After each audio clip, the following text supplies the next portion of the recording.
Will you follow me when the sky starts to change? Yeah, we won't be afraid. We'll never be the same again.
Hello, everybody. Happy Saturday evening to all. We're here to talk about Night of Champions, a show that was mediocre at best for some. Maybe it was the best show you've had in the whole year. Maybe it was the worst show in the year of 2025. That's neither here nor there. We're here to talk about that, see if it actually was one of those things or if it was just mediocre at best. Welcome, of course, to the Weebs of the Ring podcast. We're here to talk about Night of Champions, as I said, taking place in Saudi Arabia this afternoon. Yeah, we're having an early show. Thank the Lord for that. So we're going to sit here and talk about it. If you're in the chat, welcome as always. If you're a returning viewer, returning listener, I'd love to have you guys and girls come back. But if you're new here, well, who exactly are we? Well, we're a group of weebs with anime in our souls. We've got thoughts of wrestling out of control, and we love the entertainment of professional wrestling. So allow us to be the voices inside of your head as we go through the wrestling event of the evening, give our thoughts and predictions on what's to come, and provide an experience inclusive to all you nerds out there. So grab your steel chairs, yell for the tables, and get put through an experience unlike any other. Brought to you, of course, by Movie Studio. This is the Weebs of the Ring podcast, Night of Champions edition, early Saudi show. I, of course, am your reigning, defended, undisputed, most decorated wrestling podcaster of all time, your world champion, Watkins here, helping us to guide us through the wrestling events that we have to talk about, to discuss about, and to just overall have a good, fun discussion with. And of course, never alone in this endeavor. Normally, we have the legendary Vash here. He is the visionary, revolutionary, all that stuff. Unfortunately, he is right now trying to take your girlfriend right now. So if you have a girlfriend or a boyfriend or anything, watch out because Vash is there to steal them away. But here to not steal your girlfriends away, we have the genius of the mat himself. Drop this box. He's going to be here to lay some knowledge for us on the stories progressing forward, or some that might have just completely just halted in the sands of Saudi Arabia. But Drop, how you doing tonight? Doing pretty good. I'm glad we're able to do the show a little bit later because I know a lot of people like went live after the show was over, which is perfectly fine because they probably wanted to get it out of the way so they can relax for the rest of the night.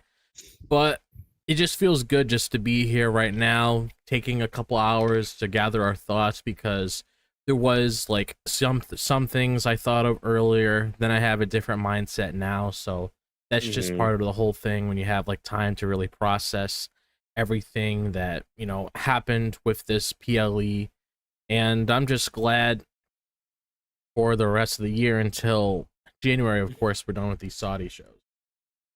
Yeah, well, that's the kicker because last I checked, I think we're getting 3 next year because this was the only one we're getting this year in Saudi. So because again, we're getting 3 next year, which.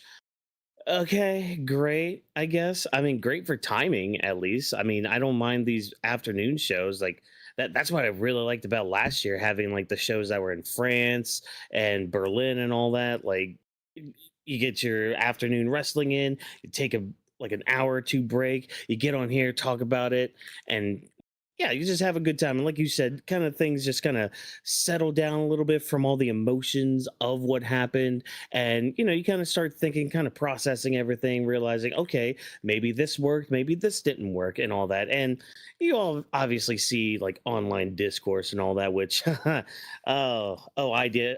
you never fail to disappoint when it comes to being disappointed in something. But we'll touch base on that as we go throughout the evening. But yeah, so be sure to chime in the chat below. Be sure, if you're new here, make sure you hit that subscribe button, the notification bell. We go live after all these WWE events, possibly doing some other things with AEW here in the future, because kind of itching to talk a little bit about that as well, just kind of branch out a little bit on the channel here. But yeah, be sure to check out all of our other stuff, all of our other content, all of our other discussions. But let's just dive right in here because we've got about 6 matches to get through, a few stories to talk about, some things that were just like it happened and all that. But we're gonna start, of course, with like basically the main like chunk of what we're going to be talking about tonight. all about the WWE title between John Cena and CM Punk. They were facing off against each other for the very last time, which was actually confirmed by Triple H on the post show discussion and all that.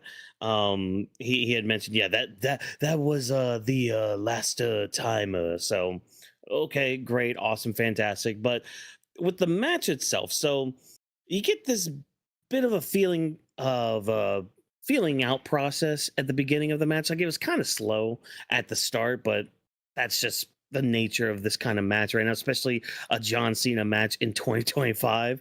But, they continue to run it back, kind of harkening back to some of their past rivalries and some of their past matches and all that. And they're amping it up a little bit with like the speed, the power, the amplitude of the moves that they start using. Punk kicking out of about like 3 AAs, John kicking out of a GTS. So they've got a bunch of finishers and specials saved up if you play 2K and all that. They've got like all those special abilities just to be sure that they can kick out and like continue to press on in this championship match. So during this match, Punk does duck a shoulder tackle. And this in turn hits the referee, who just is out for the he's out for the rest of the match just from a damn shoulder tackle, but that's fine, whatever. The shoulder tackle is from John Cena. He's like the ultimate final villain according to commentary and all that. But Punk is calling for a new ref to come out there, and out comes Seth Rollins, which you think, okay, Seth's going to cash in. He's got his boys there. He's got some backup and all that. Like, they're going to be able to just beat up both John Cena and CM Punk. Seth will have the biggest title in the whole company, and he'll be able to have just that power that he just craves and all that. Unfortunately, like after the whole beatdown and all that, he's trying to still cash in.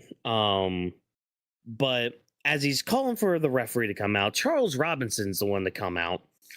He gets attacked by John Cena. John and Seth start having an argument, and then John's taken down. And while John's getting choked out, almost about to be hit by a tsunami, Penta just comes out, just kind of, he does his dance on the stage, which kind of have a little bit of sense of urgency, dude. Like, you're out there for a save, but you're just like doing your little creep walk. It's like, as fun as that is, you might want to just get to the ring, but whatever.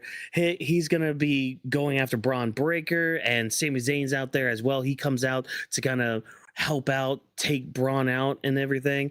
Bronson Reed goes up for a tsunami, gets turned down by CM Punk, and you think, okay, well, CM Punk, John Cena, maybe this is where John's going to turn around a little bit. They even have a handshake. They have a little hug in the middle of the ring. But of course, in 2025, you never hug John Cena, because he's just going to mean mug the camera and try to take you to Dick Kick City, which he tries on Punk.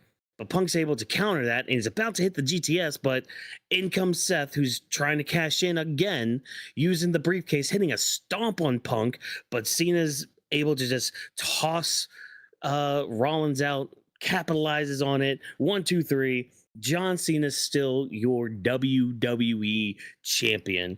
With all the overbooking and all the chaos going on, I still had fun with that part of the match. Like, a lot of people were praising the whole John Cena CM Punk part of it, and I'm like, you know what? I get it because of the whole nostalgia factor.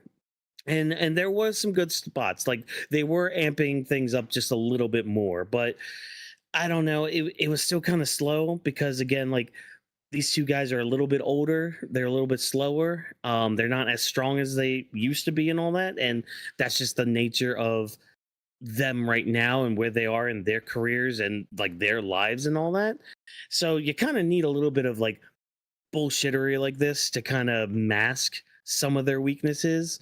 So I had a lot of fun with like the chaotic part of it, but like there's a lot of storyline stuff to kind of talk about with it, with like Seth costing Punk this match, John capitalizing on that, just like his smug grin, like you see it on the thumbnail, John's smug grin of like, yeah, I did all that, and escaping from being cashed in on and all that.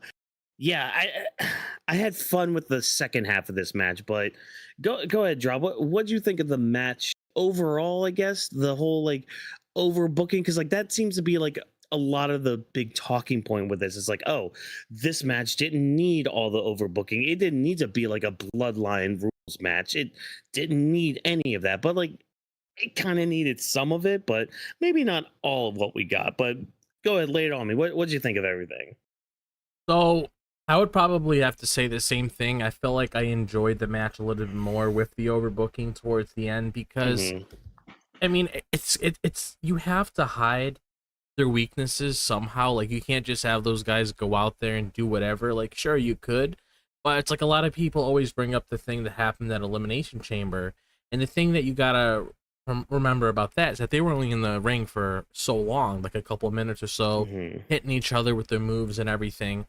It wasn't a full-on match because you got the bell going off, somebody jumps in, somebody gets pinned or submitted, they end up leaving. So it's like you were able to see that sort of magic that they captured in the ring. Who's to say they can do that for like a full-length match? Because this match went over around, I saw online, it was like 26 minutes long. I don't know if I can Yeah. really expect them to do the exact same thing like that 26 minutes in because like you said, they're older, they can't really do the exact same things like they do anymore. Like sure, they can put on a good Hmm. match, and I don't want people coming on here saying, well, CM Punk had a Hell in a Cell match with Drew McIntyre. It's like, yeah, but they had the environment to play with that, which made it Yeah. entertaining. They had all these things to get, all these weapons next to them where they can hit each other with or end up banging each other up so they're bleeding everywhere and everything. So it's like that's not a regular wrestling match. You're just going to war and using anything you could possibly find to just pin your opponent or Hmm. submit them. So that's a different circumstance with that. You can get away with that with pretty much anybody, honestly. Yeah. But it's like you had to do something like this, and it does seem to be a common theme with John Cena ever since the whole Randy Orton thing. Because I don't really want to count the whole thing with like Travis Scott and everything. Like, yeah, Travis came out, did something Yeah. with Cody. That's it. We didn't really start seeing a lot of the shenanigans stuff until we saw Cena take on Randy Orton at Backlash. That's when you had all the referees come out. That's when you had staff come out. Randy Orton hitting all the RKOs, doing all these different kinds of other things for Cena to do in order for him to capture the title. Now you're seeing it here, you're intertwining a lot of things, which it made sense for the kind of people that came out. And I will say, what you said about Penta, I mean, he could have did that thing when he was doing his entrance for a Yeah. regular match and everything. I mean, if you're coming in for a save, you're not really taunting people unless you get the last laugh and the guy's knocked out. Then that's a different story. You can do whatever you Hmm. want if the guy's knocked out. But it's like, having Penta there, yeah, we know there's something brewing with them ever since Monday, so it makes sense to see him there. Sami Zayn, Yeah. obviously, that's been pretty apparent ever since Seth came in contact with Sami all those weeks ago when Seth was starting to really kick off this thing to begin with. And obviously, I mean, the whole thing with Punk and Rollins just writes itself. So it's like, it made sense for the people there. It made sense for all these different kinds of things to take place. But I mean, I still enjoyed it when it came to that sort of thing because we're now in the fields where you have Tiffany, not where you have Naomi and Seth Rollins looming around. So they're gonna get involved Hmm. in a lot of chaos because they're Money in the Bank winners. So they're obviously gonna go for either title that they want. So if they want to cause mischief and they want to go out there and do whatever, they can. If they think that's how they could get what they want in the end, which is to have that title. So Seth coming out, and it made sense. And I understand there were some people online complaining about the whole thing of like Seth and Punk, but it's like Cena has that WWE title. That's like the main title in the company right now. So it's like Yeah. if Punk's going after that title and he has a match with him, and Seth made it pretty apparent that he never wants a belt on next to CM Punk ever again. He even said that he's going to make sure that he never has a belt on him at all. I mean, him coming out there doing what he does makes sense, but I understand where people are coming from when it comes to the whole thing with Seth and Punk, but there is continuity Hmm. there when it comes to the goal of not wanting that guy to get the title. So it's like it makes sense for him to be there, and he can't really get there any other way. If he wants John's title and John's feuding with somebody at the time, I mean, you're gonna come in contact with that guy. That's just how it is. I don't expect things to extend even further in the year with these guys, but it's like John has the big title, and if Seth wants the big title, he's gonna go after the big title. It would be the same thing if Gunther was there. If he wanted Gunther and somebody that he was feuding with in the past was having a match with Gunther, I mean, hey, he's gonna run into that guy if he wants to get Gunther's title. That's just how it is. But it's like, well, one thing I will say that I did see some people online say that I don't disagree with is the fact that this match was ruined because of all of the chaos. And keep in mind, that's just an opinion and everything. So if people disagree with it, that's fine. But it's like, to me at least, like, I don't personally feel like this ruined the match, because it's like, I don't really know. Like, I honestly feel like I probably wouldn't have enjoyed the match as much as I like Punk and as much as I like Cena. I don't know personally if I would have liked the match as much if none of this stuff happened, because there was a part of me thinking, oh, if nothing happened, and me and you even talked about it, if it was just a typical stuff, doing their moves, hitting their finishers 4 to 5 to 6 times, because honestly, it would just be a finisher fest, really, if none of this stuff happened. We were literally getting to just the finisher fest of all this, and like by the third time John was doing his like starting his 5 moves of doom, it's like, come on, man, can we do something different with all this? Like, I don't know, there's just something, it's something really weird with like 2025 wrestling, like, and especially with like WWE, because like something about this year just doesn't feel right. No. And like, it's main events like this that you can look back on and be like, yeah, what was going on in the company at this time? Because again, like, as much as fun as I had with like the interference and all that stuff and like the chaos and all that, I could see where it would have been a little too much for people. And I mean, I'm not going to sit here and be like, oh, it ruined the match, because again, like I said, this match kind of needed a little bit more than just their whole finisher fest and all that. Because that's the thing. Like, if we didn't get all this interference, how would this match have ended? Would it have been Cena actually hitting the Super AA? Would that have been it? Would have been that one AA thing that he does where like he hits it and he still holds on, rolls over, and does another one? Like, would that have ended it? Was John going to kick out of another GTS? Because he's not dropping the title yet at all. And even still, part of me even doubts he's going to drop it at SummerSlam. But I mean, we'll see what happens when we get to it, especially with who won King of the Ring tonight. But yeah, like, this match needed a little bit more than just those two going at it. And like, I do like the storyline aspect too, of like, because there was a moment where like you actually kind of thought, and I kind of fell into this little trap too with it. You actually kind of thought that Cena was going to turn around, that him and Punk like fighting off Seth and his boys and all that would have been at least enough to bring Cena back, because like he was looking at the crowd and all that, and like the crowd was being like, oh, this is awesome, and like Cena was selling it to a point where it's just like, okay, wait, maybe he's actually again coming around, maybe he's like actually kind of feeling the crowd again, like he remembers what it's like to be cheered, and he wants that back still, and he still wants all of that. But I mean, again, fooled us again by trying to kick Punk in the nads again. But I don't know. I still stick by that. Like, this match kind of needed all the extra bits with it.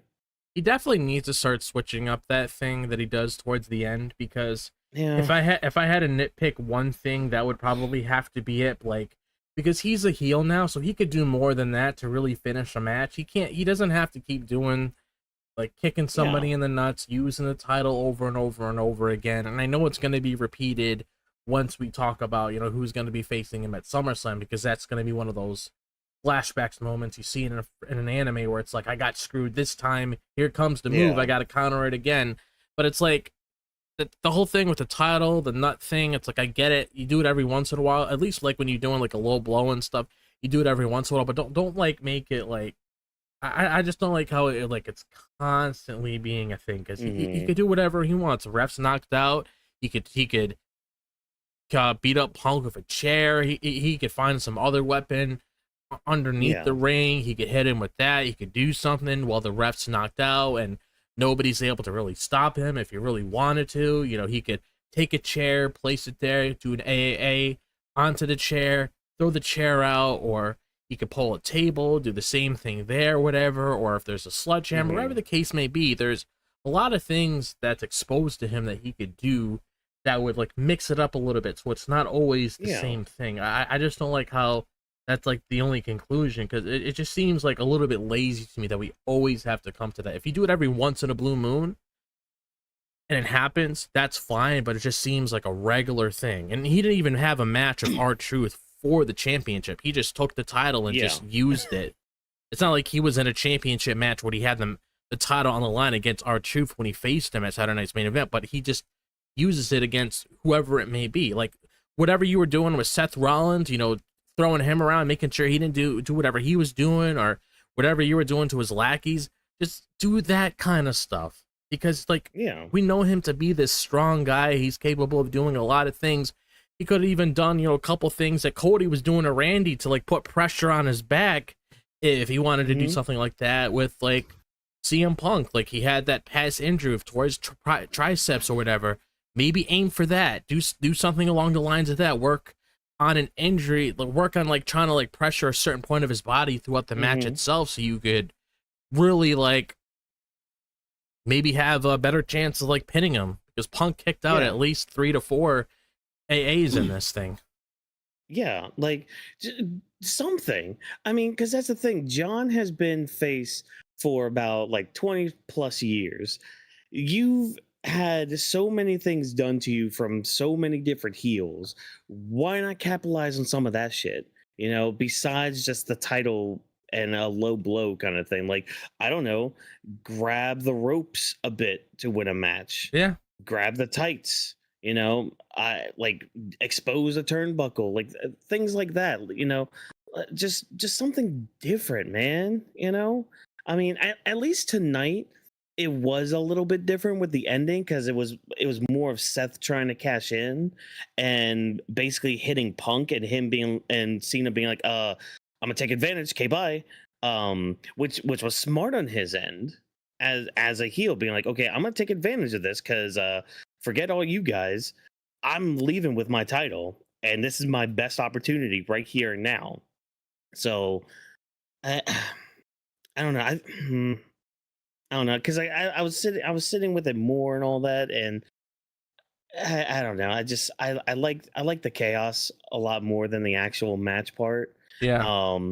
But even with like the presentation of everything, like, because I was feeling the moment too, like, and I even mentioned this in our group chat. It's like I felt like I wasn't really watching wrestling in like the 2010s and all that, and until like 2015 I got back into it after like a 7+ year hiatus from it, so I had to do a lot of catch up and all that. So like that's when I, you know, got to see like Punk and Cena's rivalry. So like I didn't get to live through that in real time, but I could still feel the emotion of that moment. Like Punk wearing the same gear from 2011 when he won the title from Cena, just sitting in the ring like he did that night, from John coming out to the ring like in his scowl and all that, just the two staring at each other like in this environment. Like, it was a great moment in itself, you know, but it's just like, again, there's only so much that both men can do. At least Punk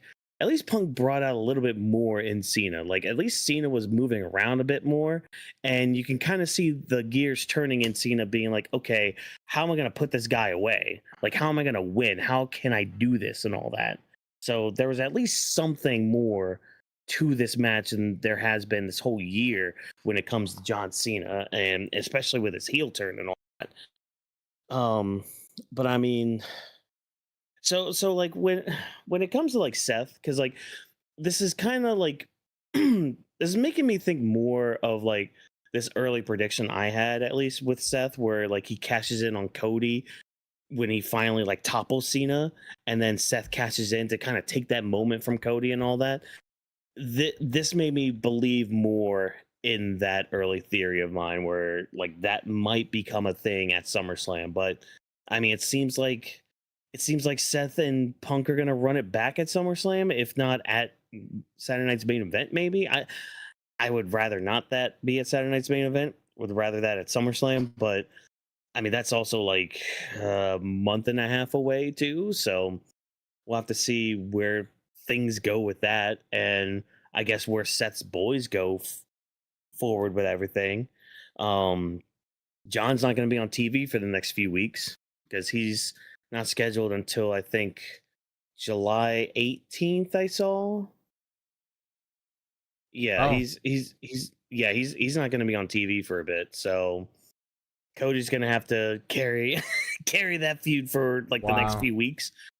So yeah, great, awesome. But again, don't fully quote me on that. I just saw like a tweet that it said that, so just take that with a grain of salt for right now. But I would have to look at his touring schedule and all that.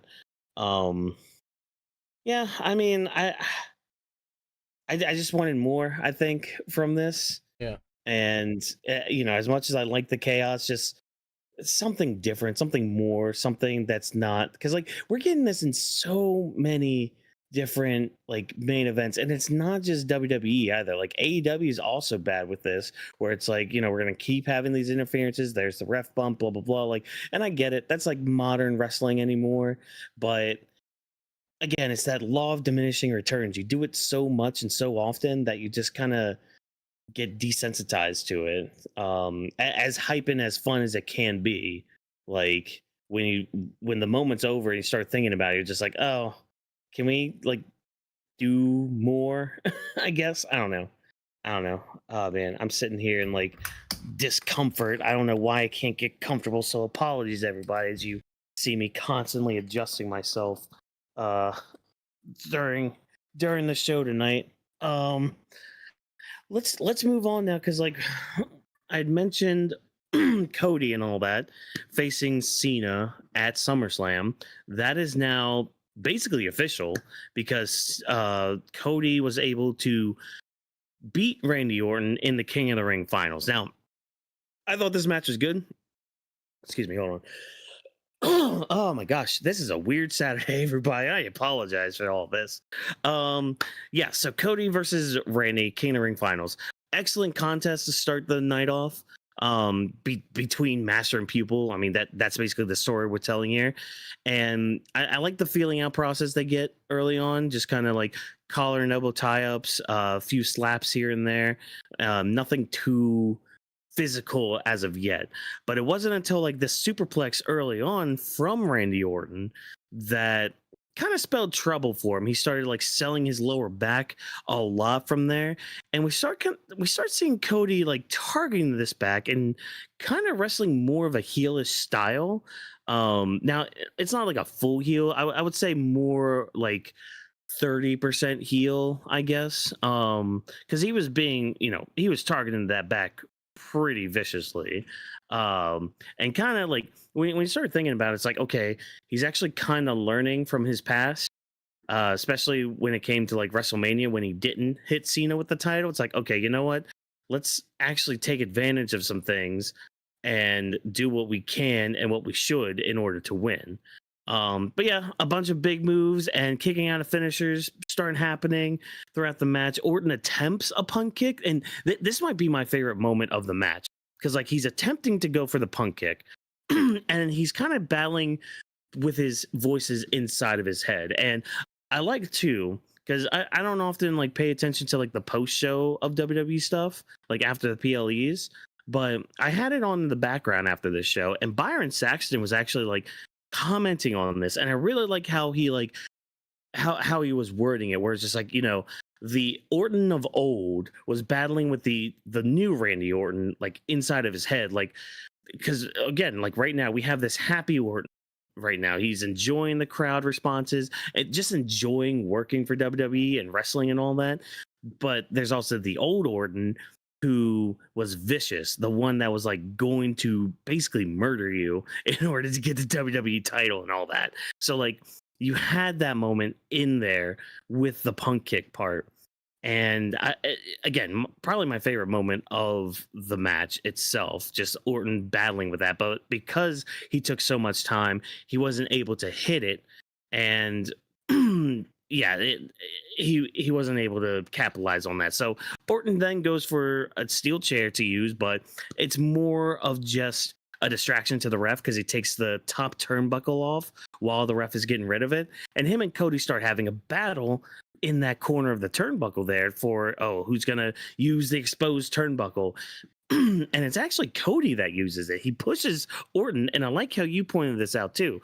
Like, it was towards like the injured side of Randy. So like where he got like his surgery and all that. So Orton hit the top turnbuckle, like the exposed part on that quote unquote injured side of him, and Cody is able to hit a crossroads and picks up the win. He's now our king of the ring. And after the match, we have like a post-match interview with Byron Saxton. And I mean, Cody's being a good babyface. He's giving props to the people he beat in the tournament, like Jay, the people in the Fatal 4-Way, and of course Randy Orton. And Randy has this face on him where like you start seeing the old Orton coming back. Those voices just talking to him and telling him, hey, fuck this guy. He's patronizing you. Don't let him do that. That's not who you are. You're Randy flippin' Orton. You need to just destroy this kid. So the heel turn's coming, folks. Like the beatdown on Cody from Randy is upon us. We just have to get there. I don't know when. It could be SummerSlam. There's a possibility. There is a possibility Orton could just cost Cody the match. Yeah, like I wouldn't be surprised either way. You know, maybe him and John go on a 2-man power. There's that possibility. I don't know if that's just wild speculation there.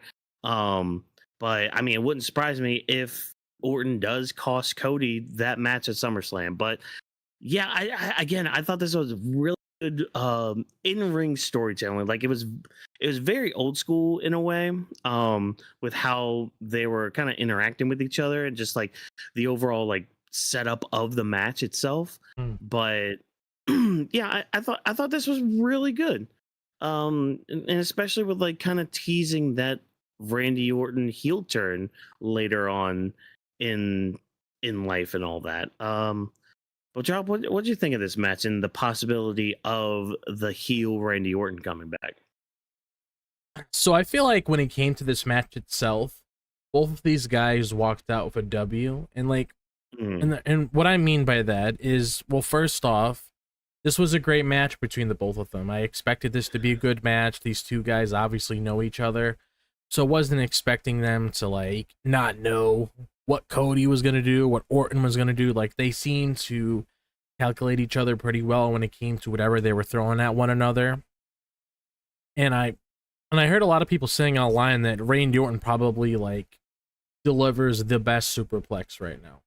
And I probably will have to agree with that. He delivers a nasty superplex whenever he has the opportunity to lay it on somebody. And I really like that. That might have been one of my favorite spots that Randy did in this match when it came to taking advantage of Cody in that moment.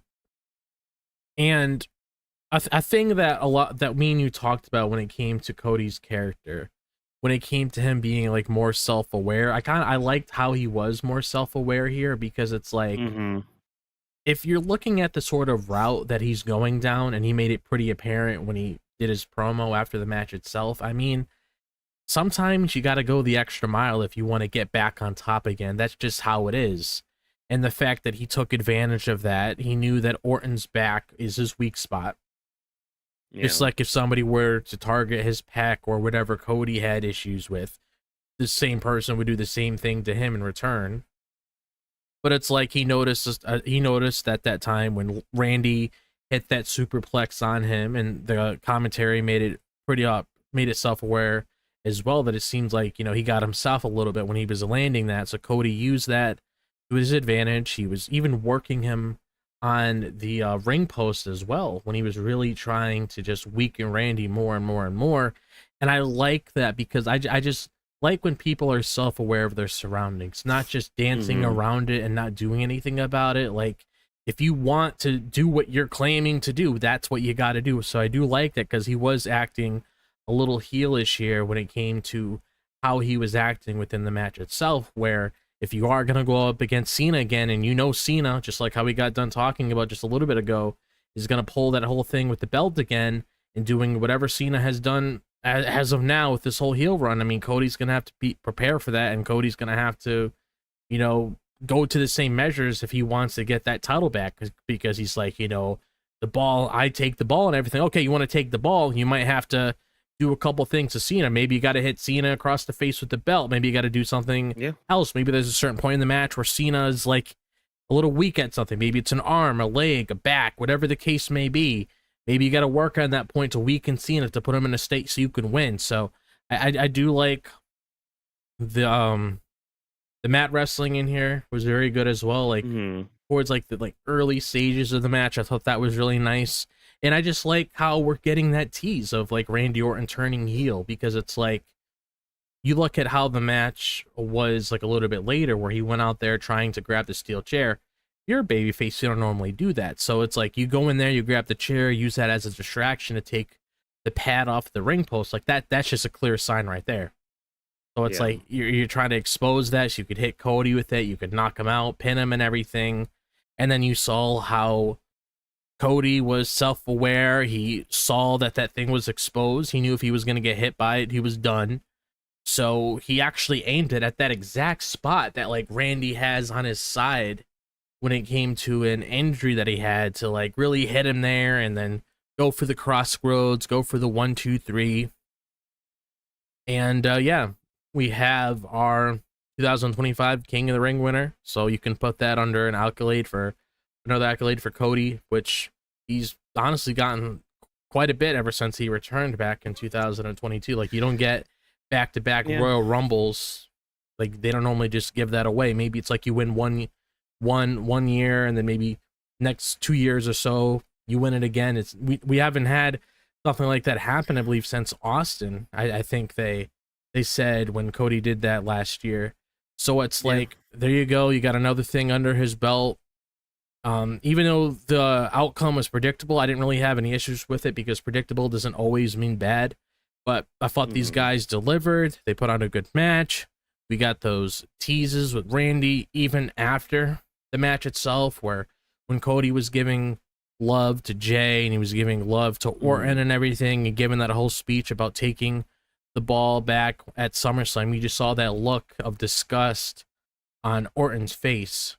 But even though Orton put himself in that situation because he exposed the belt and everything, you know, he's still gonna look at Cody a different way now, just because he's in Desperation City now. So he's gonna turn into that Randy Orton that we haven't seen in so long, which I'm really looking forward to it, because I mean, this isn't the end for Cody and Randy, because I rather see like a full-on story arc between both of these guys where you can dive even further. And this was just the seeds planted for whenever that turn happens. Like you said, he could cost him at SummerSlam, or maybe Cody gets the title back and Rollins doesn't cash in. Maybe you can get that as like a program, possibly later in the year, or even at WrestleMania next year. You never know. Maybe Randy wins a chamber, because I'm not giving him the Royal Rumble next year, because I already have my pick for that. No. But it's like, but it's like that's something you could easily slot in, build throughout the year, whatever, if you really want it back. And maybe that time you got Randy winning number 15 and everything, because I feel like he should win another world title, because it's been quite some time. He should. And then, he really should. I don't know if he's gonna be beating like the 17 record, but I mean, at least one more. Yeah, at least one more run with the belt. And I mean, I get some criticism too online, where it's like, oh, I kind of wanted more from this, or like other people kind of being let down with the finish. But like, here's the other thing too.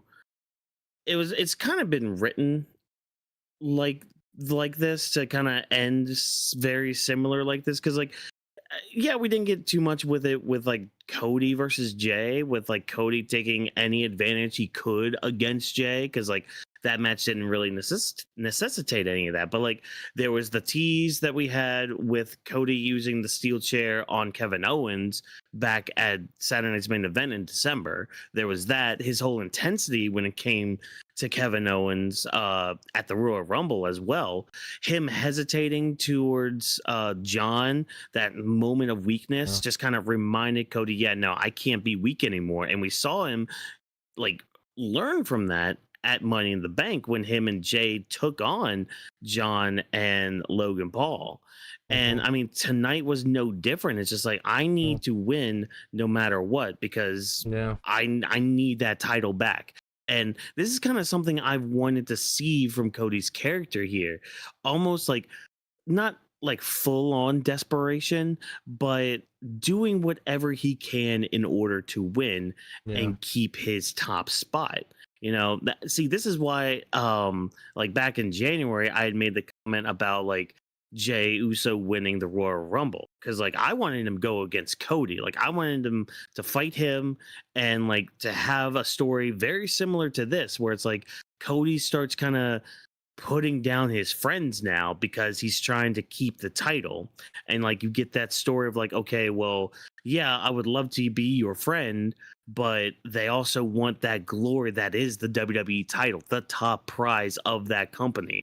So it's like friendship can only go but so far, especially in a competition match. Like I remember like some people that like I was friends with like in high school and all that, whenever, because we would be on different teams and everything, because it got to a point in my county where we had to split the high schools and all that. So there was a point where like I actually like on my wrestling team, I actually had to face off against one of my good friends and all that. And I mean, it sucks when you have to do that, but I mean, at the end of the day, someone's gonna have to come out as the victor. And I mean, in that match I had with him, I was the victor. So, but I mean, I showed my appreciation towards him. But like, you can still feel the disappointment in them, though.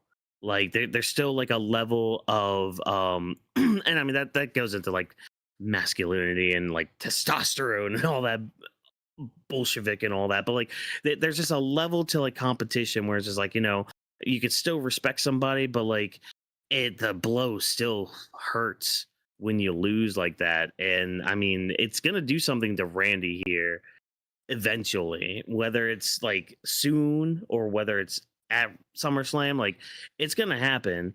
And this was just the tip of the iceberg when it comes to their feud, because I know a lot of people were like, oh well, we wanted more.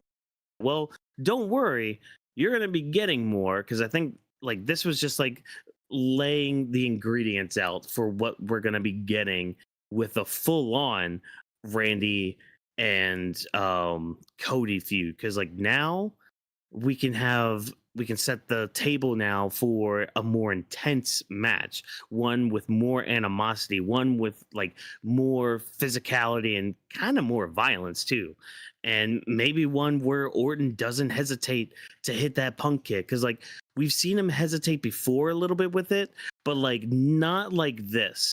Like this was, and it's so interesting from a perspective of Randy Orton too, because like even though, what are you barking at, girl? Even though like he would hesitate sometimes, again, he would immediately go into it just like, oh, should I do it? I'll do it. Why not? Cody, it's just like, should I do it?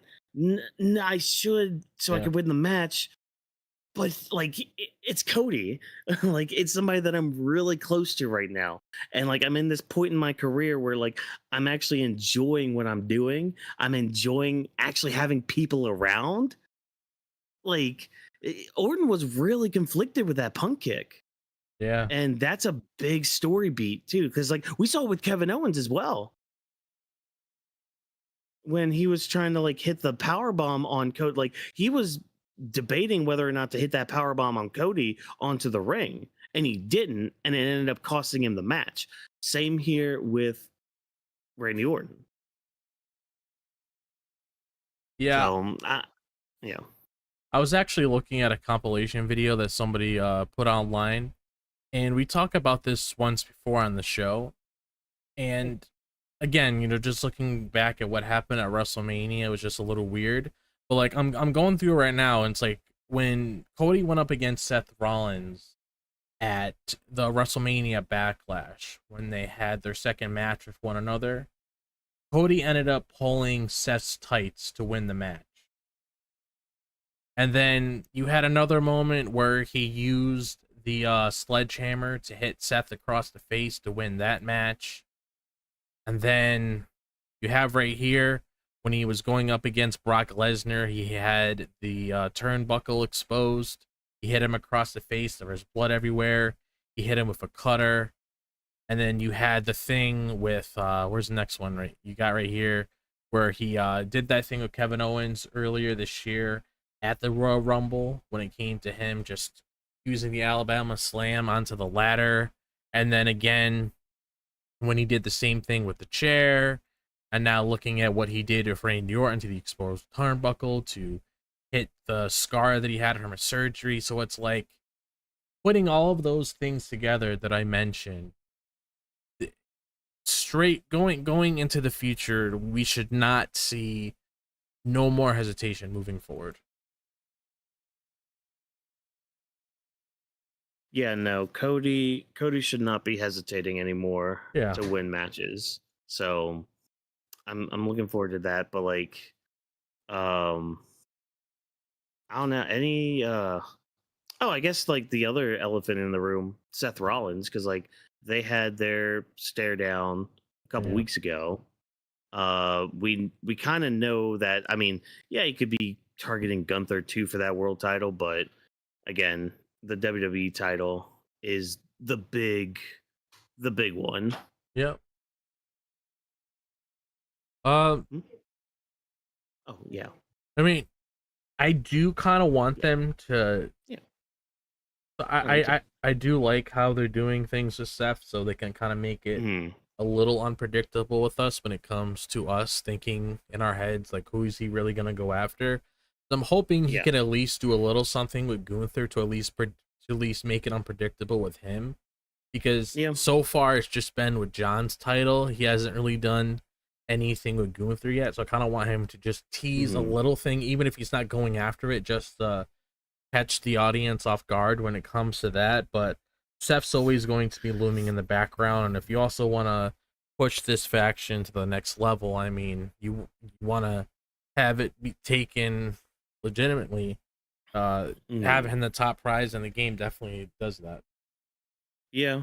And I guess I mean, I don't want to turn this into like a Seth part with it, but I mean, it's kind of the biggest thing here, because like I would, at least for the benefit of other stars, I would probably want Seth to go after that WWE title compared to the world title, because then like other people can have that moment, like either against Gunther or Jay takes the title off of him and all that, like because that could be your LA Knights, unless Seth does take the title from Gunther, and it's like LA Knight that takes it off of Seth. You could always do something like that. But like, I mean, when it comes to, I mean, it looks like we're gonna be getting Cody and John now at SummerSlam, which again is fine. Just maybe do something different than you did at Mania, like make that match a little better than we had it. Yeah, that would be nice. But from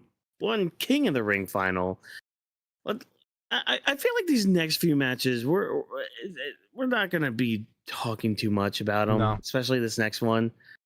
Like, this one let me down, not because of the result. It just felt weird. Yeah, it felt really weird. So like, we had a Queen of the Ring final between Jade Cargill and Asuka. Jade coming out looking like Storm, so cool look on her. Presentation's there. Asuka, I mean, she just oozes aura and all that. So, and she's freaking Asuka. If anything, Asuka's been looking the best she's looked since, like, ever since she's gone up to the main roster. Like she looked really good. Like she was doing some spin kicks here and there that were like that looked really good. So like good, more power to you there, Asuka. But I mean, the story with this match is basically power versus technique. A lot of Asuka offense with Jade countering here and there. Asuka being fierce throughout, but like Jade's just too much. She catches Asuka in the Empress Impact, leads to a Jaded for a botched pin. If I'm being honest, I mean nothing wrong with botches. Botches happen and all that, but like it was for something she normally does all the time. It's just kind of weird that she kind of messed that up. But yeah, Jade is now your queen of the ring. She's going to be going on to SummerSlam to face, I'm assuming, Tiffany Stratton, if not Naomi, or again maybe Naomi cashing in on Jade. I they're going with that, but like, yeah, this match just felt really weird. Like, and I mean, there's a lot of critics out there towards Jade Cargill, and I get it, but like, yeah, you would think. I don't know. She seemed a little off tonight too. Like she was going to the ring, and she was kind of like messing with her gear and all that, and like I don't know, something felt really off with her. Like I don't know if she was just like overly emotional for getting this moment here, but or like again, this was apparently a dream match for her to face Asuka. Which, all right, great, you had your dream match, but like I don't know. Again, something just felt really off here. So yeah, I feel you there. Yeah, I don't know. Go ahead, lay it on me. What did you think of everything? Because it was just off. It was just really off. Yeah, the match just felt really off to me because it's like I can't say I was expecting a lot out of this because I knew who was involved in this match, so I didn't really expect it to just go over the top, like out of this world or anything. But it's like I was just expecting like a little more out of this. Like it almost felt like they didn't really rehearse this as well because they obviously did these. They obviously like rehearse these matches and go over things before they like go out there in front of a crowd and everything. But it's like I just couldn't really get sucked into it either. Like. It almost felt like in a way that Asuka was trying to like help guide Jade a lot throughout this match itself. I mean, which like, yeah, like so somebody who's at least got like 5 years experience, you would think would be a little bit more not ring rusty like this. Yeah. I mean, we couldn't really hit her finisher properly towards the end, and that's not really hard to execute either. No. It was weird, man. Like I just don't get, and I don't want to go in too much with Jade at all with it, but like at the same time, I mean, this whole like singles run of hers hasn't really been hitting much. Like the presentation's there, like nothing wrong with the presentation at all, but I don't know, maybe spend some more time in the performance center. But like it's starting to kind of. The more you kind of think and talk about it, it's starting to kind of click why it took her so long to actually like debut somewhere. Like it wouldn't have hurt. They had to put in a lot of work on her.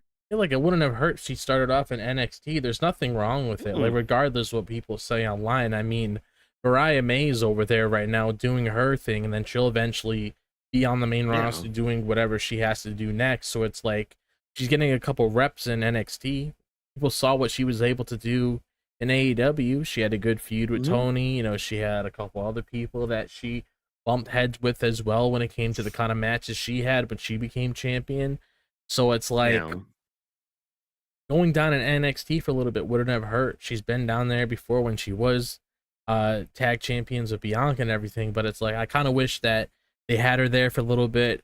She was able to build up her reputation and everything, get a shot at the North American title, or get a shot at the NXT Women's Championship and everything, mix it up with the girls around there, get used to the system because, they're there every time practicing every single day. She can make a lot of friends. They can help them out doing this and that. I just think because of who she was, that's probably why they just pushed her straight to the main show. That's probably what Yeah. it really comes down to, because they just wanted to brag because they had that top free agent on the market, and because they had ESPN announced that she was signed with the company, and they were talking all about it Mhm.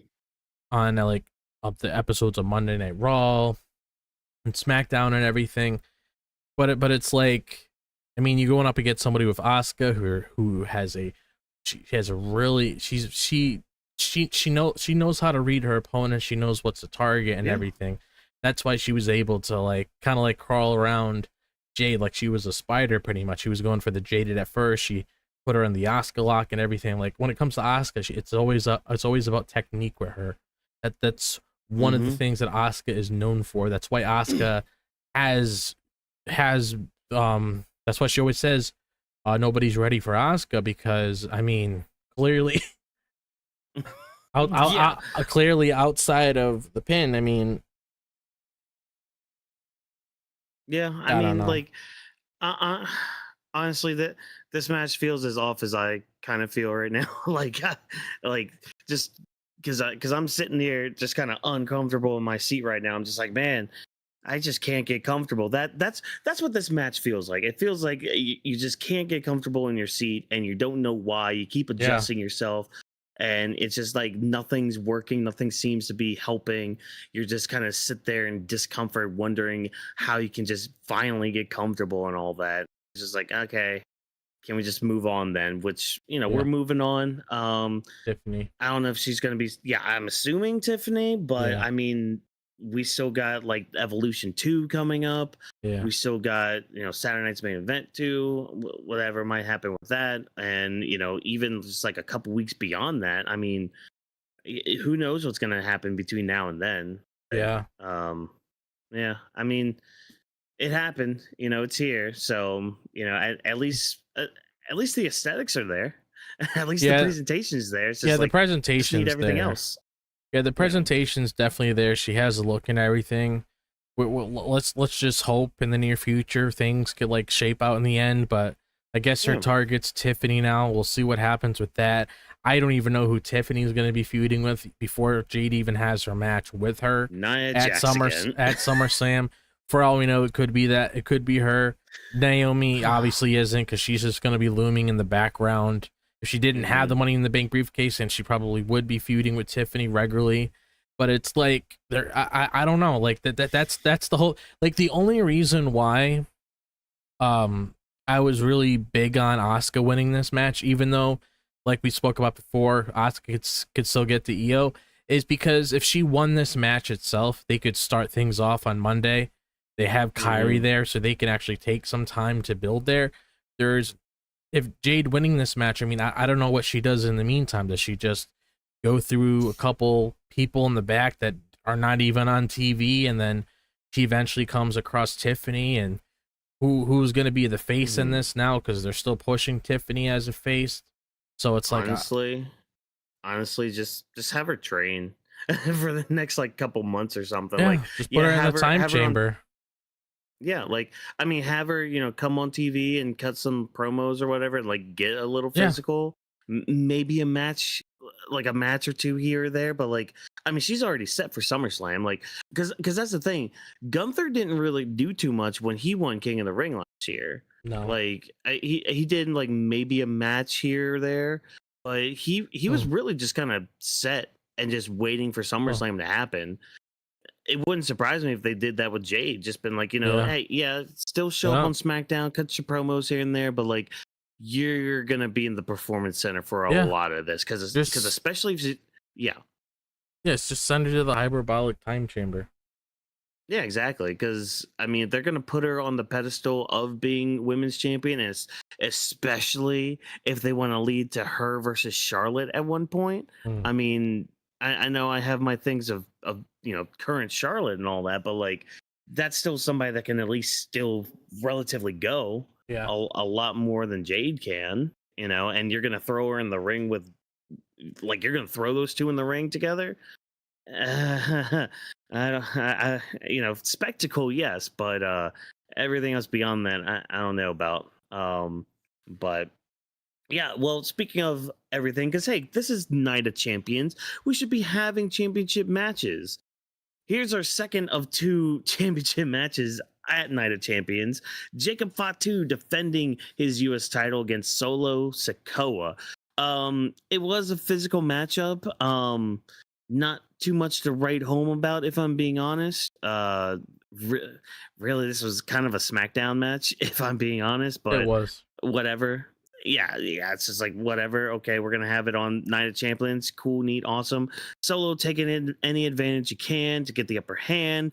At some point, JC Mateo does come out to run interference, and because of that, the ref's distracted, and out comes the legend Tonga Loa. He's back, everybody. Oh. We're finally gonna have the man, the myth, the legend pulling out all the stops every single week on SmackDown. I'm excited to have Tonga Loa back at least. Like he was at least fun to have on screen and to do like anything.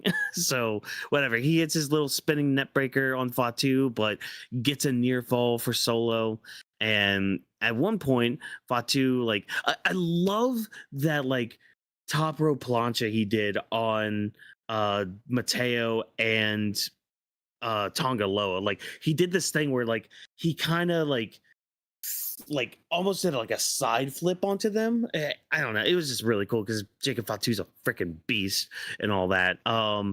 And eventually he has JC Mateo in the ring and he lands his running hip attack on this. Now the ref is distracted for a very long time because of this. I guess trying to get Mateo out of the ring.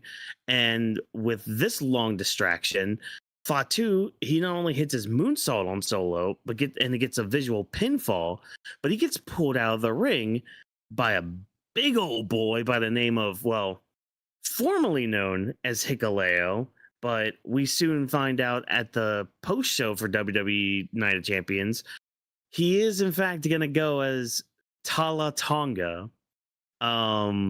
But yeah, he hits a choke slam onto the announce table to Fatu, puts him back in the ring, eats a Samoan spike. Solo is now your new States champion with 3 new members of his, I guess, new bloodline, if you will. The Temu of the Temu bloodline, the discount like RC Cola of bloodlines now. Again, match not too much to write home about. The main talking point is just not only Tonga Loa coming back, but I'm still going to call him Hikuleo for the time being. But Tala Tonga is here. Aren't you excited for the taller Tonga to be here? I got a kick out of Michael Cole on commentary because he did this thing that like my grandmother, you know, bless her heart, you know, living up there in heaven right now and all that. But she always did this thing where like she would be talking to me, but she'd always go through like the names of all the guys in our family. So she'd be like Andrew, Wayne, like she'd always like go through everyone's name before she got to mine. And I'm just like, yes, grandma, it's me. That's kind of what Michael Cole was doing. He was just like, that's Tonga Loa's brother. It's like, did you not get the memo of what he's gonna be called? Yeah. Or did you not know what he was gonna be point? I feel like that would be a note you would get, or like somebody in the headset being like, hey, Tala Tonga. Like, I don't know, man. What do you think of the match and the return and the debut of, I guess, RC Cola Bloodline, as I'm gonna call them now? Yeah, so it's like, I mean, the match itself clearly shows that Solo Sikoa, that I saw the people online saying is like unstoppable in Saudi shows. I don't know if you saw that post going around where he's undefeated now, isn't he? Yeah, he's Saudi. Like, yeah, it's like whenever you place Solo Sikoa in Saudi shows, he's undefeated. If he's going up against Roman Reigns, if he's going up against John Cena, if he's going up against Jacob Fatu, whatever the case may be, this guy has like this undefeated streak in Saudi Arabia, which is pretty funny just to look at. But it's like, I mean, looking at both of these guys, considering that they worked alongside each other, working alongside one another before, I knew the match was probably going to turn into a physical thing, especially when you throw in like two Samoans. Like, you're not going to expect like a simple match.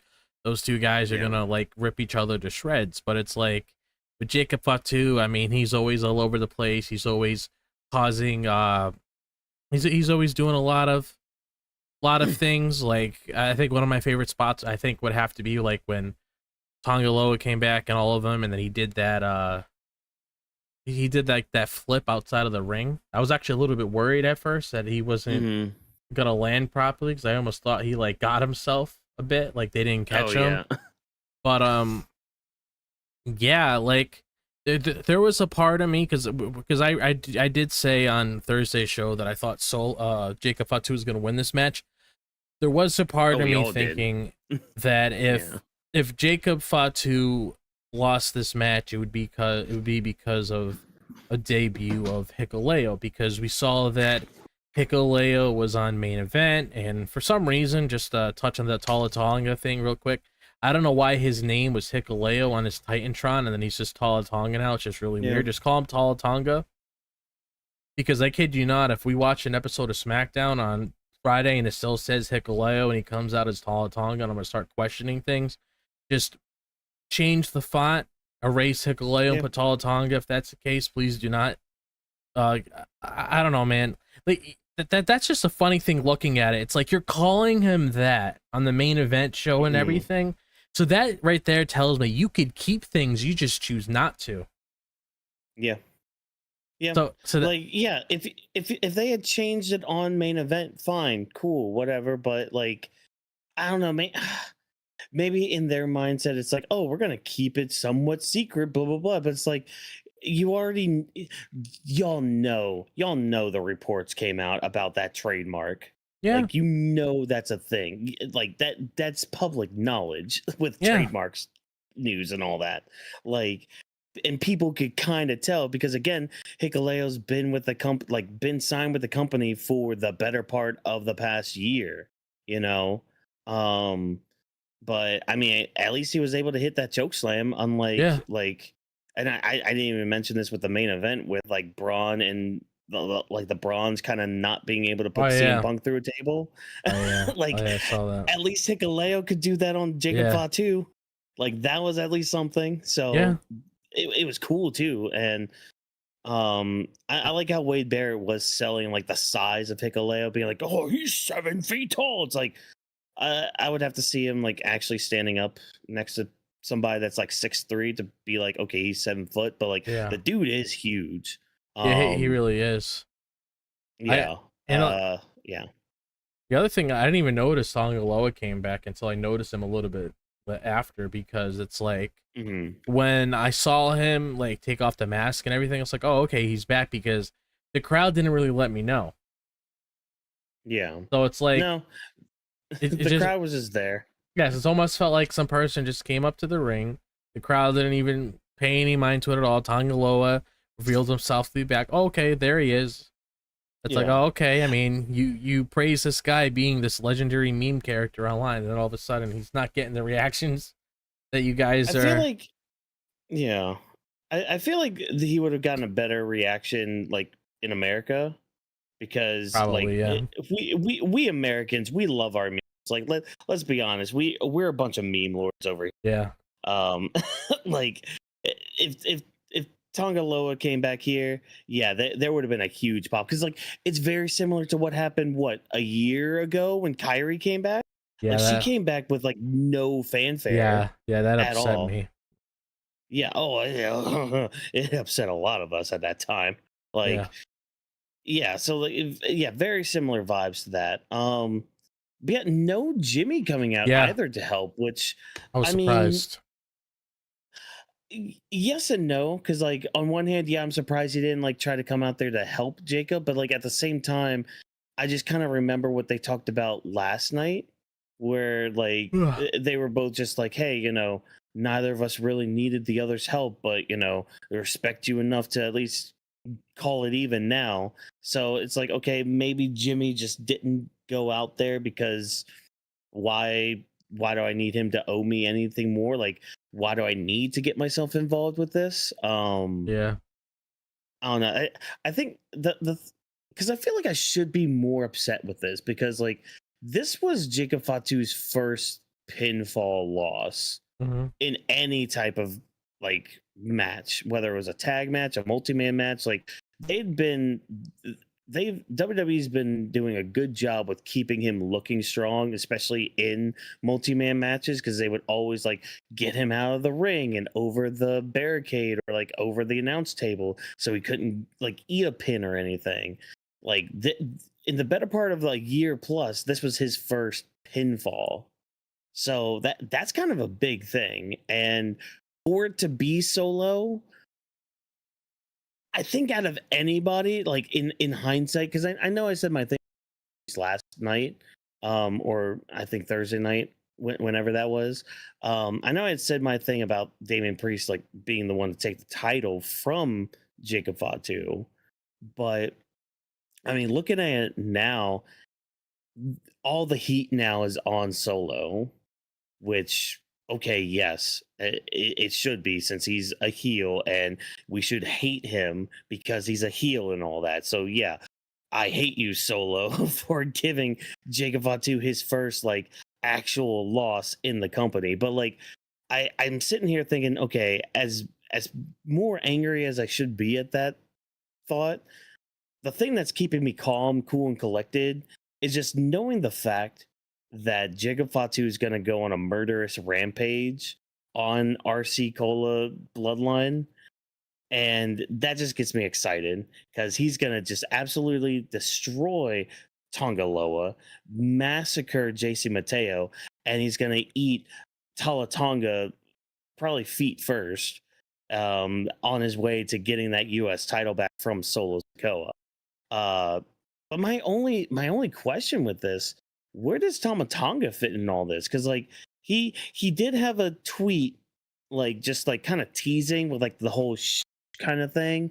So like, does he join this bloodline? Does he kind of align himself with Jacob? Because like there Yeah. was a like I don't want to say there was animosity between him and Solo, but like there was a little bit of apprehension from Tama Tonga at a point when it came to like them either wanting to help Jacob Fatu or like just being aligned with him and all that. Like there was a little bit of him being like, I don't know if we should do that, kind of thing.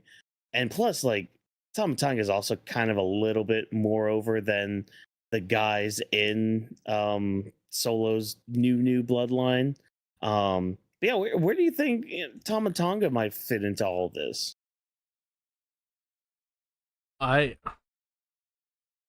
I think he Tama Tonga might align with Jacob Fatu. I feel like it makes sense Hmm. because then you could Yeah. tease that tension with him and his brother that's on the opposing side. Because Hmm. maybe Tama Tonga doesn't see eye to eye with what Solo's doing, and then his brother sees eye to eye with him, so then you can create some interesting chemistry between both of those guys too. And plus the guy's over, he got the whole yeah thing over, so it'd be pretty Hmm. cool to like utilize that, especially in his matches. If people are really trying to get behind him, they do the chants behind the match and everything, because it's like so far it's like 4 against 1. Obviously Jacob Yeah. himself can handle them all on his own, but realistically we're gonna get to a point where he's gonna need backup. So I would imagine it would just be him, Tama Tonga, Jimmy, and possibly Jay, because Yeah. Solo Sikoa was making comments about Jay during the press Hmm. conference, where it's like 4 letters, stop. So like,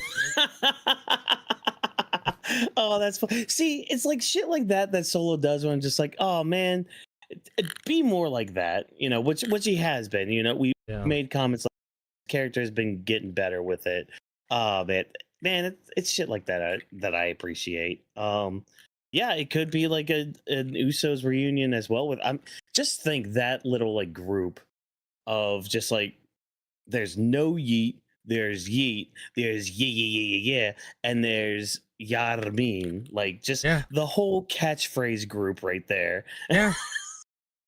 against RC Cola Bloodline, which oh my gosh, I am trying hard to make that over, but we'll see if that goes over here. But yeah, we'll see what happens on Friday because I think Solo still wants an apology from Jacob, but that's not going to lead to an actual apology. Let's be honest, Solo. Like that's just asking for trouble, dude. But speaking of trouble, we had some big trouble here tonight in a street fight with Rhea Ripley taking on Raquel Rodriguez. Before I get into the match breakdown here, I do appreciate WWE with their video package before this, kind of showing some history between Rhea and Raquel. Like there was some legitimate friendship there. There's stuff with like NXT and all that, and just where they're at now in their career. Just a good reminder for some people that may not have like or may not remember that time that they had in NXT. But yeah, so Raquel takes the early advantage in this match, just tying Rhea up through the ropes using a kendo stick on this bound Rhea, putting her through the top of the announce table. That was like that was actually a really cool spot where they took the top of the announce table and like put it over the timekeepers area, and then like Rhea got powerbombed through that. I thought that was a really cool spot. Don't see that too often. But Rhea, she's able to turn things around by shoving Raquel into some steel steps, head first, mind you. Rhea also, like I made the comment earlier, like Asuka hitting like these cool like spin kicks and all that. Rhea kind of doing the same thing with like some spin kicks, some like low kicks and all that. Some that were very similar to like if anybody watches Naruto out there, like Rock Lee whenever he's starting the primary Lotus, like that initial kick. There were a few that Rhea was hitting on Raquel during the match that looked really good. Which Raquel looked really good too in this match as well. But through all those kicks, Rhea's able to lock on her prism trap submission, and that's when Roxanne comes out to run interference, but she's easily taken out from a steel trash can to the face.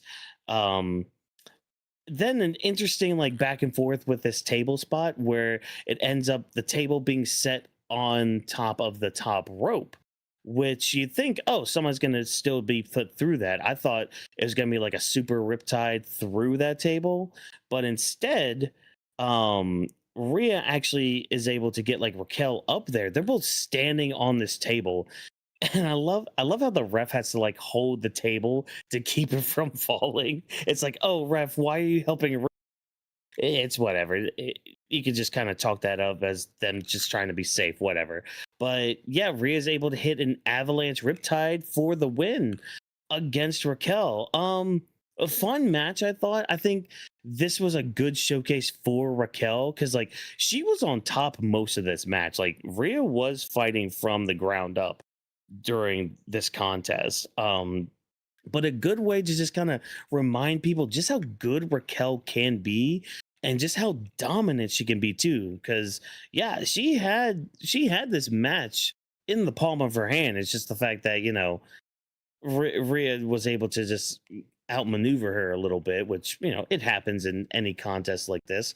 But yeah, I mean, what do you think of this match? Maybe like the possibility of like Raquel and Roxanne's relationship going further too, because like I know we had made a comment about that during our predictions on Thursday, with like Raquel possibly picking up this win. But yeah, what do you think of this? So I honestly feel like this is the most physical we've really seen Raquel for a long time, at least ever since she came back as this heel character when she aligned with the Judgment Day. Because one of the things that I looked at with Raquel when we were talking about her before in the podcast, I didn't really like the face character because I know that really wasn't who Raquel was. Like Raquel's known to be like this very aggressive person, and you could clearly see that throughout this match itself, the way that she's handling Rhea Ripley, just throwing her every place, just trying to hurt her as much as she possibly can. And I saw this version of Raquel in NXT where she wanted to rip people to shreds, no matter if it was Dakota, no matter if it was Rhea Ripley. She was just known to just dominate people in her path. And if you're showing her to be this kind of character that we saw tonight, I feel like that definitely shows us that she needs to continue to be displayed this way. Because he has the role as Liv's mentor for the time being, but it's like if you showed this aggressiveness towards her, the audience would probably get behind her a little bit more and actually take her more seriously instead of doing whatever they were doing with her initially. So it's like I like the sort of aggression that we saw with Raquel, because with Rhea, I mean, this is what we normally see with Rhea, but it's like with Raquel, I just liked how she just had this different mindset. I'm hoping and I'm praying that moving forward, we can see this with Raquel when it comes to this alliance with Roxanne, because one of the things that I did not notice probably when I was watching this match, as I'm looking over the notes right now, I actually didn't realize Roxanne came out. I actually thought it was just Raquel, like all the way through with Rhea.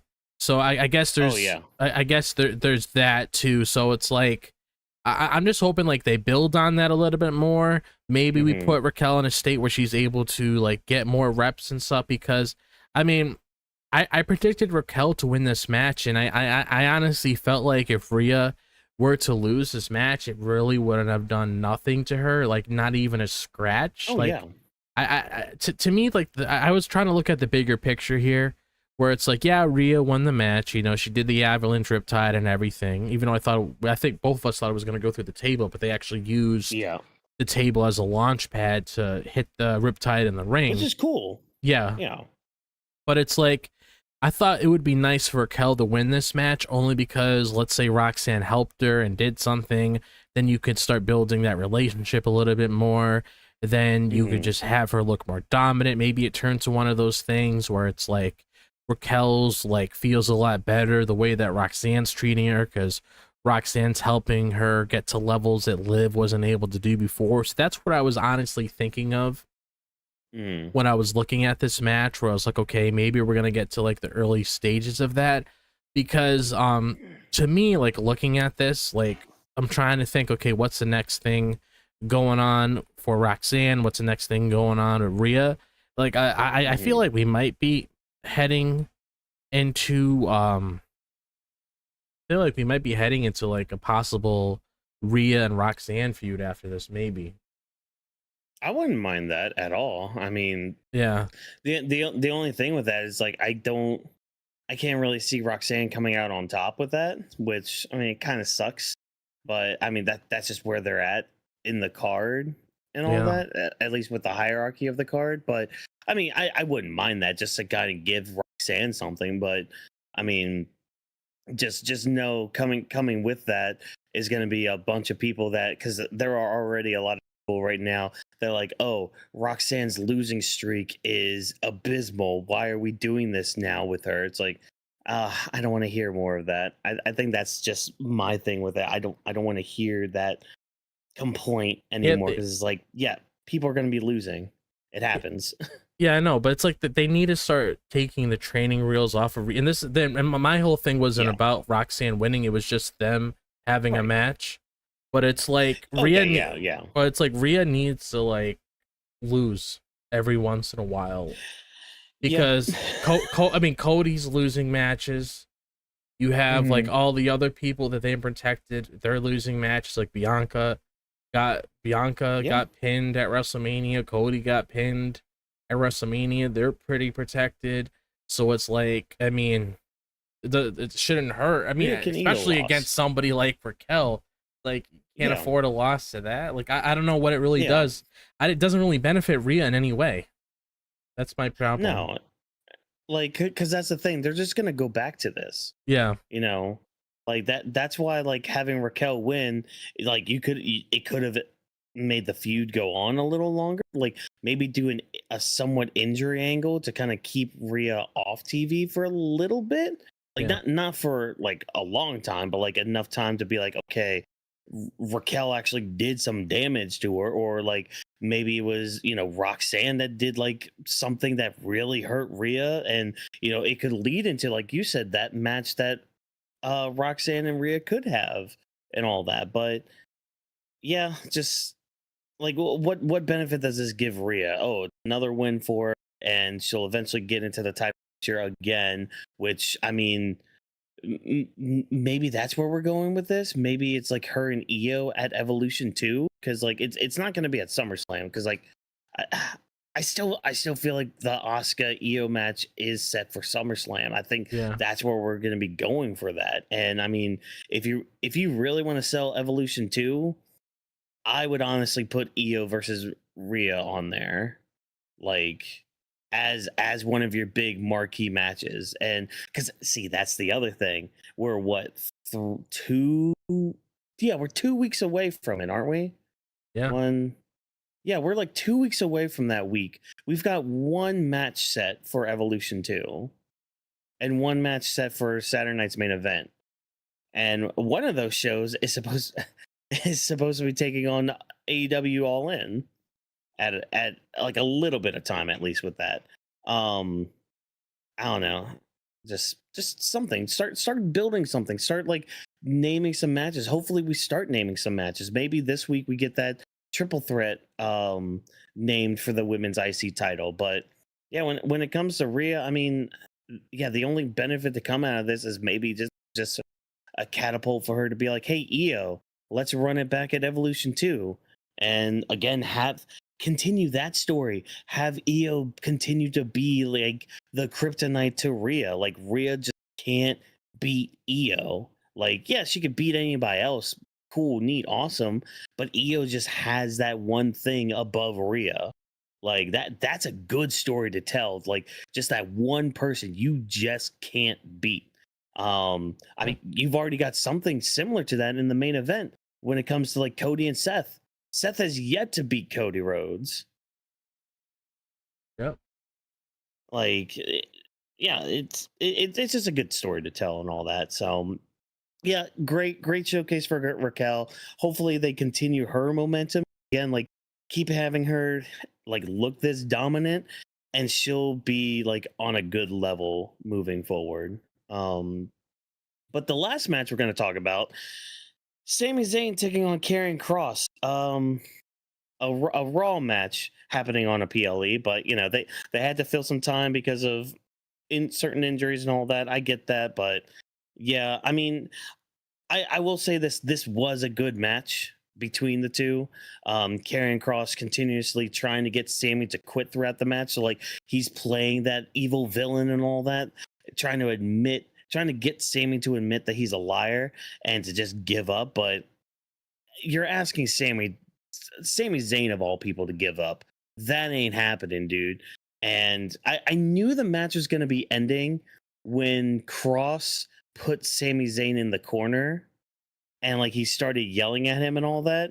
And then he hit like this running clothesline on him. I'm like, oh, you're just setting yourself up to eat that like surprise haluva kick that Sami always hits anymore on these matches to win his matches. Which ends up happening. Commentary called it like a flash haluva kick, so I'm gonna go off that with the surprise and all that. But like, yeah, as good as it was to have Karrion Kross on a PLE for the first time since WrestleMania 40, I kind of wish he won this match. And it's just another one in the line of Karrion keeps having these matches, these programs with people, and he just keeps losing. He just can't win a big match other than like a random tag match against the Wyatts that also ends up not going anywhere because it just gets dropped and all that. But yeah, I thought Karrion, like a lot like Raquel, Karrion Kross looked good here. And I really hope that WWE decides to, because he's also getting good reactions. He's got a great presentation and he's a good character to have, you know, with like the viciousness he has and just like the character work he has in the ring. Like he's a good mid carder to have. Like you can have him in like the upper mid card, like have him with like the IC title or the US title at some point, and like really like have a good run with those titles. Maybe if I don't want to say the world title quite yet, because that just kind of that's just a different tier than I see Karrion Kross at currently. But yeah, just have him run roughshod on the mid card. It would be great for him. He would be a good guy to have in that position. You just got to use him and let him like be used and do what he can and all that. But what do you think of this match? Like, and just are you in agreement that like maybe Cross should have won this? But I would forgive the loss if he continued on screen. But I mean, still, he needs to win a big feud eventually. But yeah, what were your thoughts on this drop?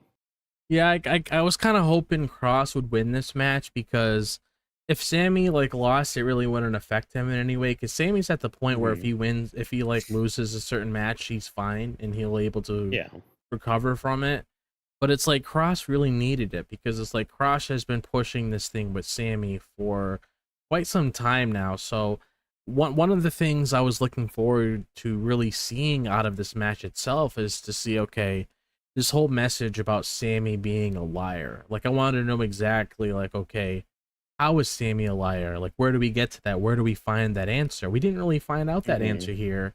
So it's like I'm hoping this isn't one of those things where it's like they have this match here, Sammy beats him, he moves on from Cross, he starts focusing on other things because then you have him intertwining himself with what happened in the main event. So to us, that makes it look like he is moving on and now he's involving himself with whatever's going on with Rollins again. So it's like I'm hoping it's not one of those things where it's like, you know, Cross isn't on screen anymore. He's just doing those interviews again. He's not interacting with Sami Zayn anymore because I felt like if he won this match, it would help him. It would be a big win for him because Sami Zayn, it would be a pretty big win for him when it comes to the people that he fought before.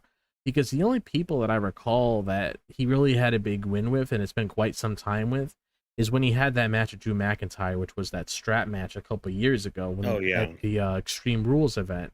That was the last person he really beat in a match that you would consider like a big win when it came to Drew McIntyre. But I thought we were gonna get the same thing here with Sami Zayn, but we didn't. So it's like I'm wondering what are we doing with Cross moving forward. We also know that his contract is coming up soon, so are they not planning on renewing his contract when it comes to having him stay with the company now? So they don't really want to give him much or whatever. Like I don't really know because it's like I see it's kind of like what we talked about before, like when it comes to presentation and everything. The presentation is there. The guy can cut a promo because I really do like his promo work when he's just cutting a regular promo or he's doing some sort of vignette. Like he's really good at that. That's something I can give him a lot of credit for. And he's pretty good in the ring too. So it's like I just really want them to do something with him because it's like you finally have the people behind him actually caring for him, actually cheering him, actually having his merch being sold. Like I want you to do something with this guy. And I still remember that one time when he was on like one of those Raw Talk thing and he just went in with how he felt about everything around him. I thought that was going to be the catalyst here and we were going to start building on from that. But I mean, it's kind of hard because it's like you convinced a couple people the way that Cross is being booked now that maybe there's a chance here just because of the sort of direction he has. The crowd actually gives a shit now. But now it's like, okay, he lost this match. Now where does he go from here? And like I mentioned, we don't know if Sammy's going to even care because it seems like he moved on pretty quickly. So it's like, you know, what's going on here? And we're never going to find out why Sammy's a liar. Yeah, exactly. Because like, oh, what on Raw, Karrion Kross is going to confront Sami again and still try to goad him into a match. Yeah, it's like, well, why? Sami already beat you, dude. Yeah, like there's no reason for Sami to fight you now. Because like even after the match, like Sami was like yelling at him, and be like, "Done with you now." It's like, yeah, why would Kross like continuously do that? Like, and I mean, you could say, oh, it's all part of his character, trying to bring out the worst. It's like you could say that, but again, like you kind of have to start winning matches for that all to mean something. Like, and people can say the whole thing about like, oh, well, look at what happened with the New Day and like what was it, like AJ Styles and Shinsuke Nakamura, Drew McIntyre. Oh, all those people changed after dealing with Karrion Kross. It's like, yes, but again, you gotta kind of start winning matches to kind of seem like a credible person. Like the whole manipulation thing or bringing out the worst in people, that's cool and all that, but like you gotta have something to kind of back up your own words. Like, you can't just be all words and no bite.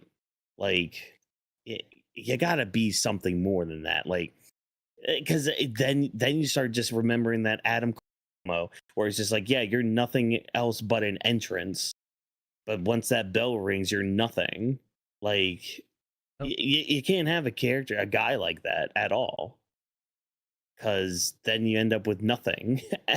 And just a waste of space and a waste of money. So yeah, if you guys aren't going to be using Karrion Kross, just get rid of him. Just let him run rampant in the Indies. He'll do great in the Indies. You know, like, the guy can make the money. You know, he's selling a lot of merch. Like, the merch is moving of his, but I mean, that doesn't mean anything anymore now, because they'll get rid of you even if you make them money. Like, and I don't know, just that gets into a whole other tangent too. But I don't know. I thought Karrion Kross did look good here in the ring. Like, yeah, again, like, his in-ring stuff is good. Like, he's kind of got like this almost how do I describe it? It's not like stiff or anything. It's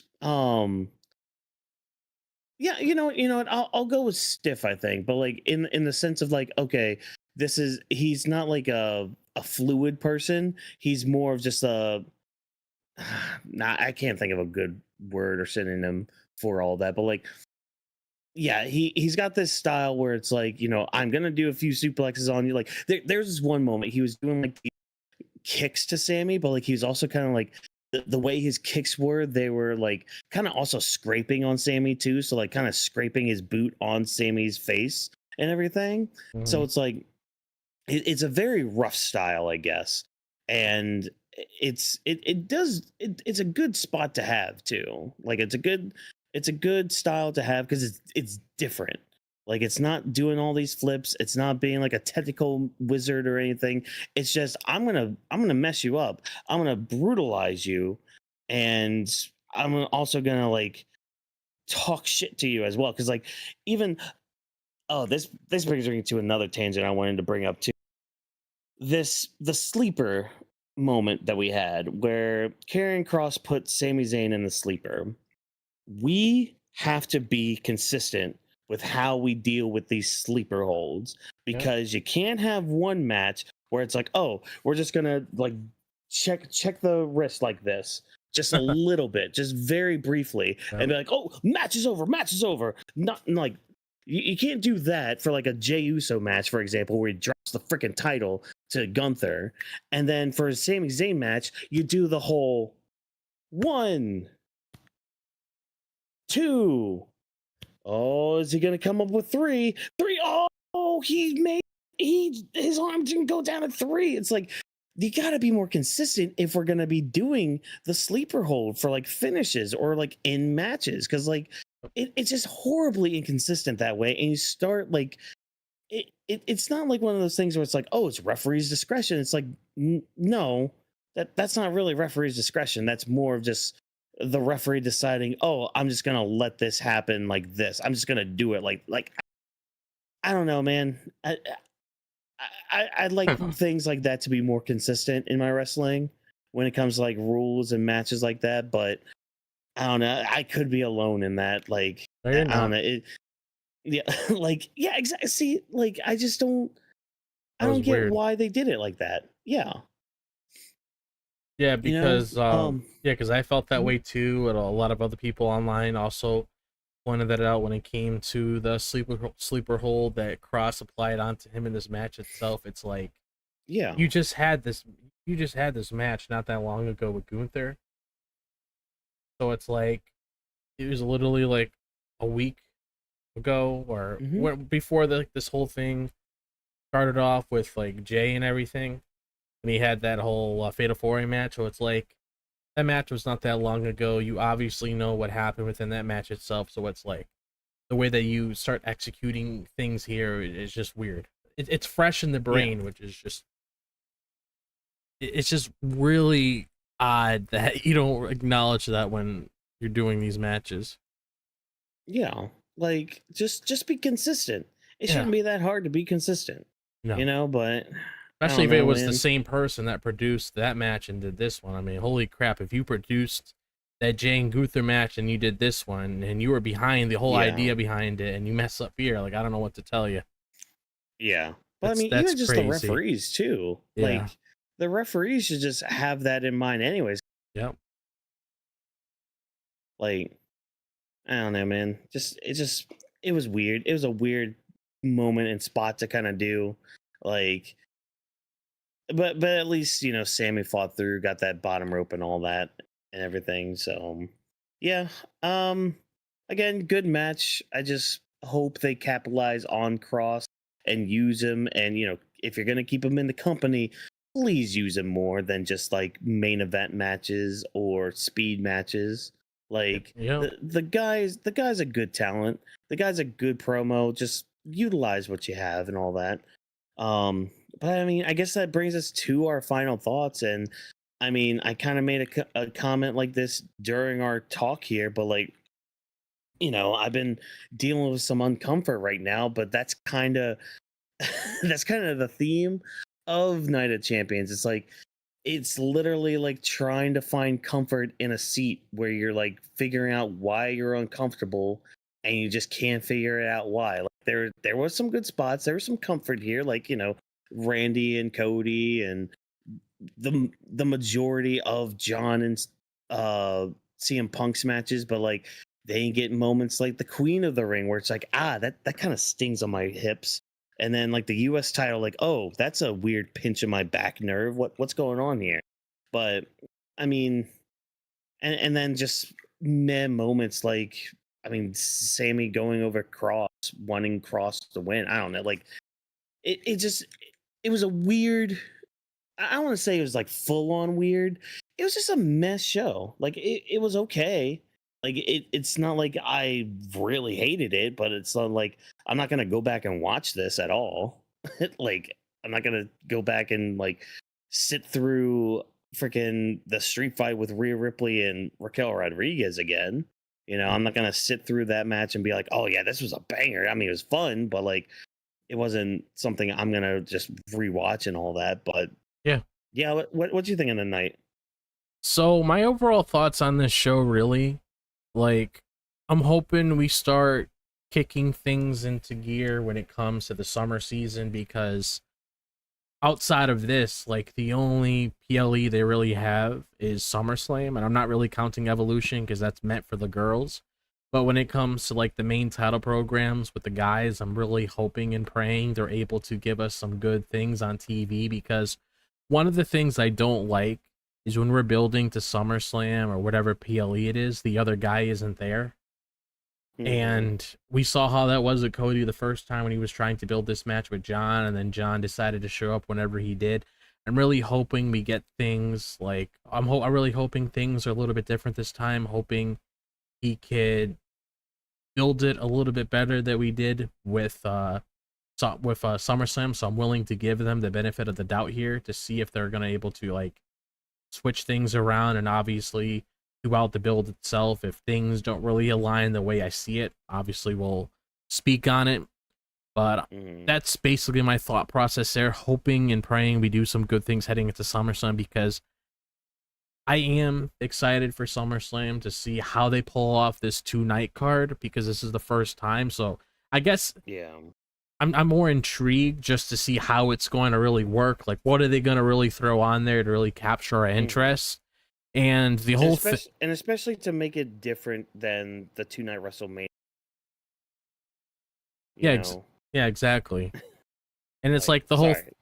Oh no, it's fine. It's like the whole thing with like CM Punk. I'm hoping that we don't really dive into another CM Punk and Seth program again. I feel like we did that quite a bit already. I don't really think we need that at the time. I mean, I guess the biggest question really that I forgot to mention on this show that I was actually sort of expecting in this main event itself is Roman Reigns.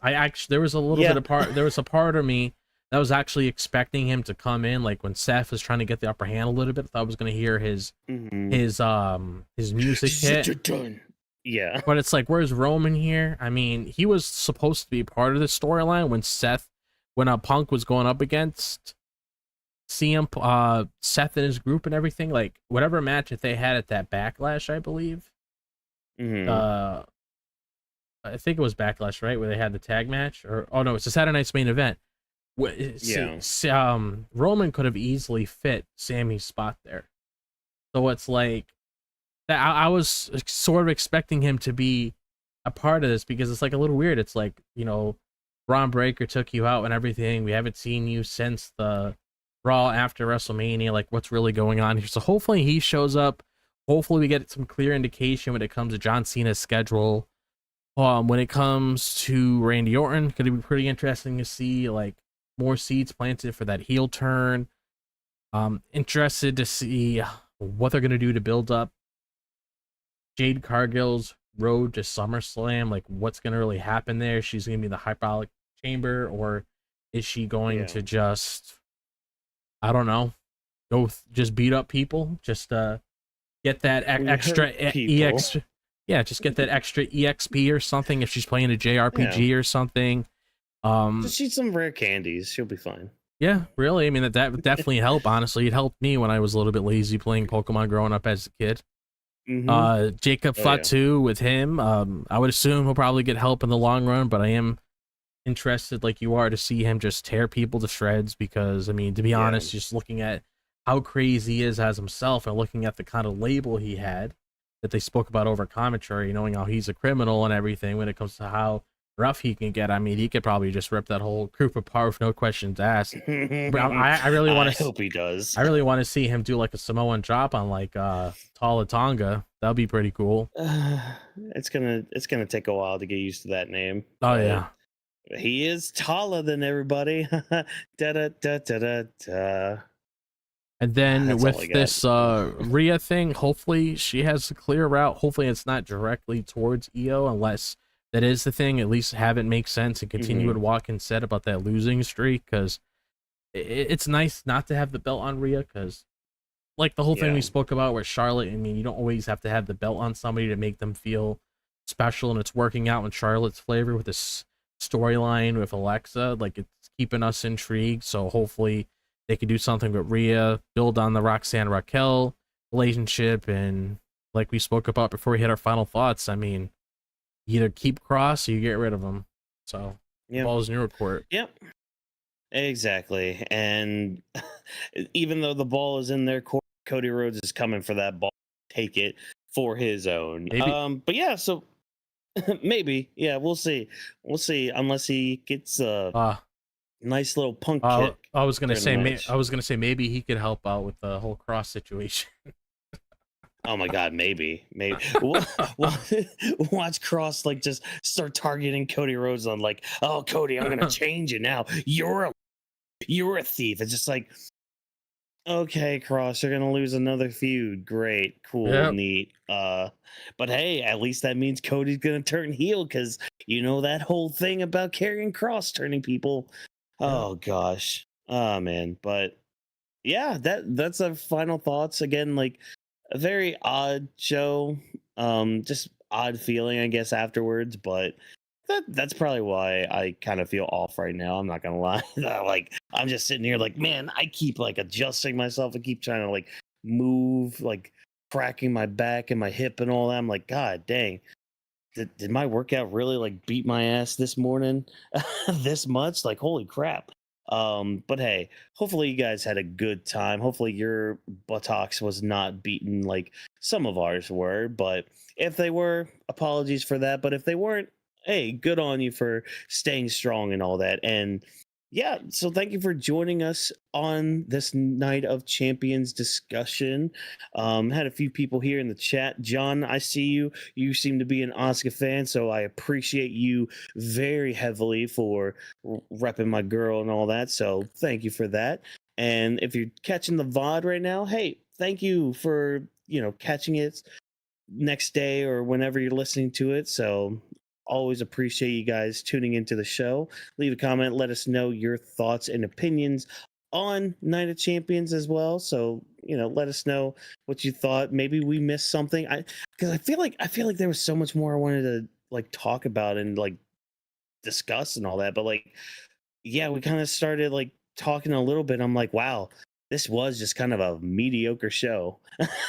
Like it really was just kind of a, as the kids would say, mid. But besides all that, again, thank you for taking time out of your day for listening to the Weebs of the Ring podcast. If you enjoyed what we had to say, check out all of our social medias. You got all of our handles right there in the yellow on your screen right above here. You got Animal We Studio, that's the parent company. Drop This Box, Legend D Vash, that's Vash. He's trying to steal your girlfriend right now, so make sure you text her, let her know that, hey, don't listen to this Vash guy. He may say he likes love and peace, but it's actually just hatred and negativity. Like, no, don't fall for it, people. Don't fall for the Vash.